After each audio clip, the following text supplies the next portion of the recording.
Hello sa dihan sabi jibi alak kisimla mas ekta loi na aise dei sabi to gasla pata আছে দেই তো ফট জানিব নাপারিব এই চাবি এইটো মাছ আছে দেই মাছ কাগজ নিচিনা পাতলা আছে এই তাইলা চকু চাবি না এনেকা আছে দেই এই এই চাবি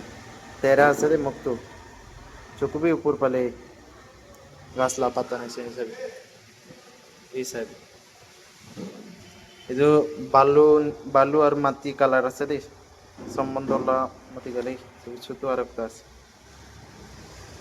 সব পরাবাই কিনে কেমন হয়েছে এই চাবি রবি না মানুহান চাইছে গেলে মাটি আর বালু পাতা নিচিনা না তো ফ্রাই খাওয়ালে বেশি টেস্ট আছে দেই তো চামড়া ছিলে দিব দুইটা সাইড ইমান টেস্ট আছে তো চাবি তাইলা চামড়া তো ছিলে দিছে চাবি না মাংস তো হোয়াইটই হোয়াইট খাবলে টেস্ট আছে দেই ফ্রাই খাওয়ালে তো